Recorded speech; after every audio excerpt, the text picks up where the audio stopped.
পটটাকে কেটে দিলাম।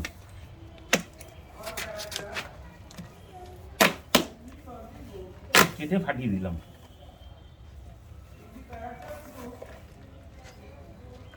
এটা কেটে ফেলে দিলাম।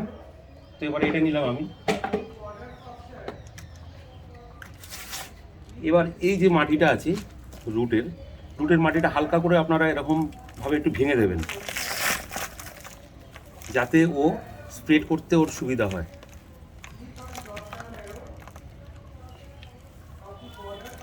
এ তো আমি নেট দিয়েছিলাম, তো আমি হালকা করে ভেঙে দিলাম।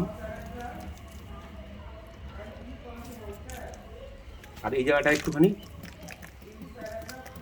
খুঁচিয়ে দিলাম, যাতে রুটটা বেরাতে ও মানে রুটটা বেরাতে আরাম পায়।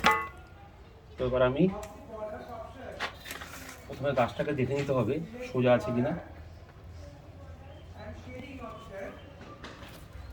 এবং অবশ্যই মনে রাখবেন যে টপ আর গাছের গোড়া মিনিমাম 3 থেকে 4 ইঞ্চি যেন ক্লিয়ার থাকে।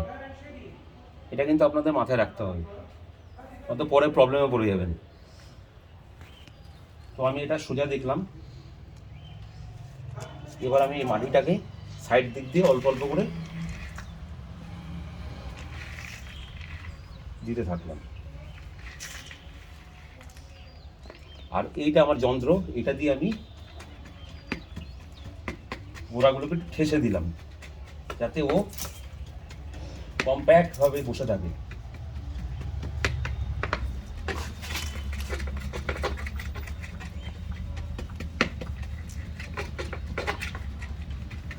দিলাম, আবার মাটি দিলাম আমি।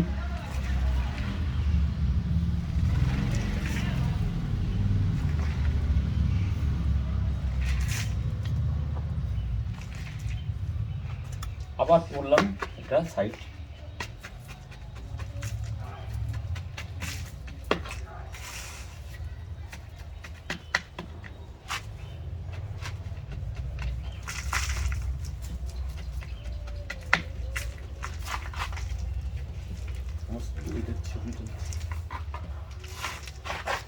সেন্টার হলো একটু, তাও সাইড হয়ে গেল গাছটা, পুরো সেন্টার করতে পারলাম না।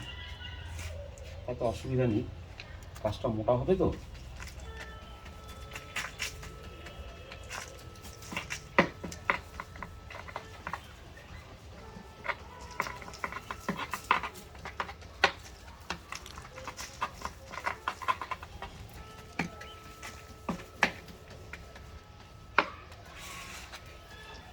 করে দিলাম, আর এই মাটিটা লেভেল করে দিলাম, করে একটু ঝাঁকি নিয়ে।